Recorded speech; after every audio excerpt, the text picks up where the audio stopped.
Good morning, traders. It's Peter Thompson, senior mentor of 1 Billion Signal, sponsored by Merit Forex.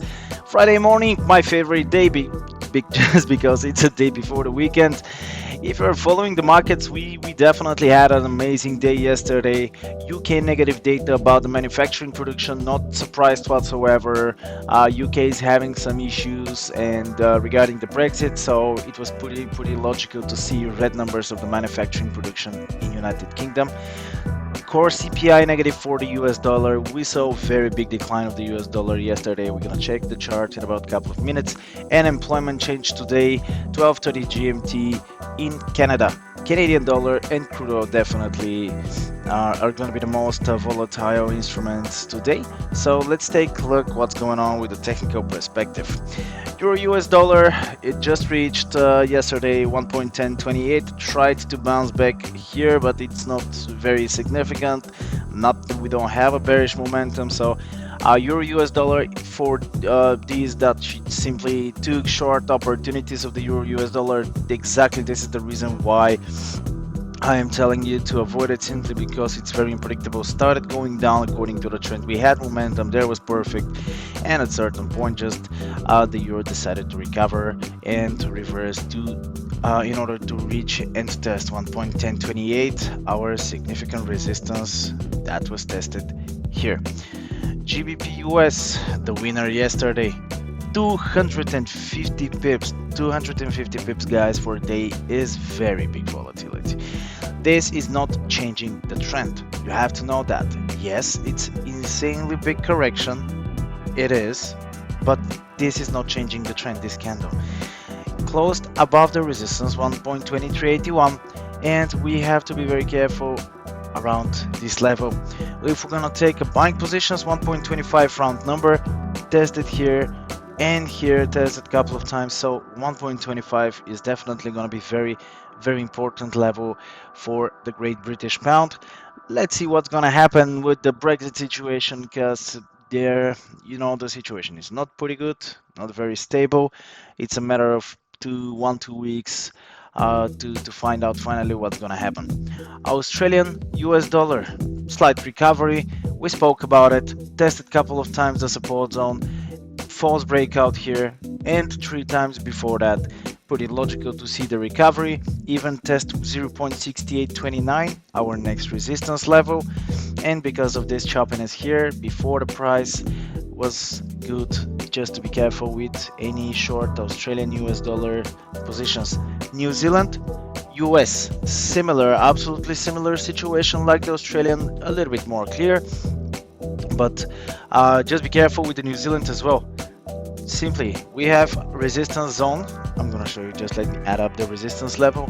0.6336, 2 times tested here, and 0.6348 tested here. This resistance zone is significant, and this is actually what's gonna give the direction, the further direction of the New Zealand US. If we see a breakout, definitely we're gonna have a lot of room to grow to the upside if it's not a false breakout. If we see momentum around this level, very good short opportunity we could have on the New Zealand dollar. New Zealand dollar is absolutely downtrended. It's not even necessary to discuss it. Sorry. USD Canadian. We discussed the drop on the last video. We discussed this drop of USD CAD that's possible. Actually, it was very clear. Let's take a look. Crude oil is bouncing up, finally started showing some strength. The crude oil breaks out at 53.28 and right now staying between 54.82 and 53.28. So we have to see where the price is going to go, and then of course we can take an action. I expect to see crude oil growing despite all the negative data in about the crude oil inventories.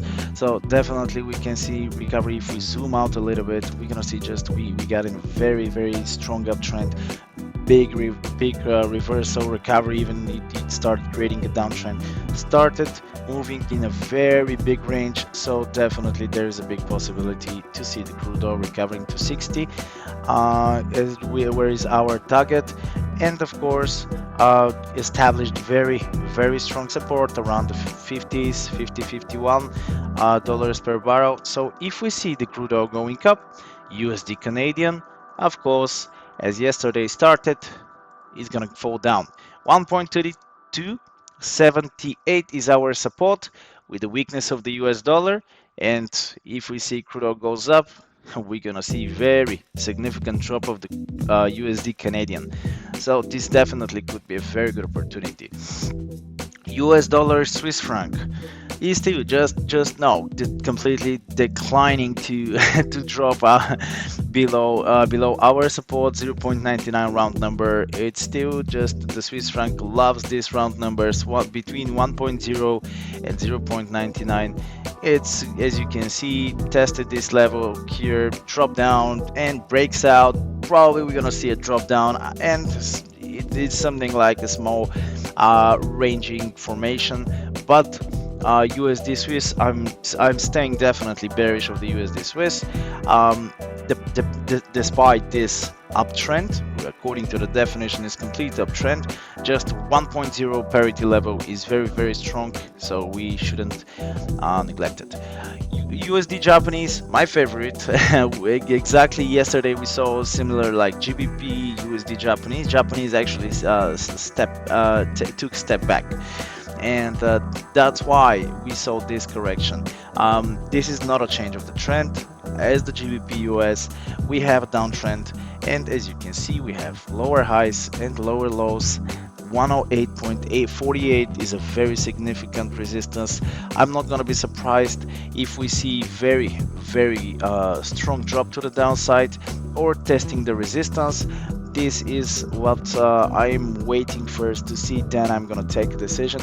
But for now, be careful with the USD Japanese shorts, simply because it can decide to test the resistance 108.485 today again. So thank you very much for watching, guys. Really hope you enjoyed the video. Thumbs up if you like it, of course. Show me your respect, and you want to see more of these videos. Comment below, share us and like us on the social medias.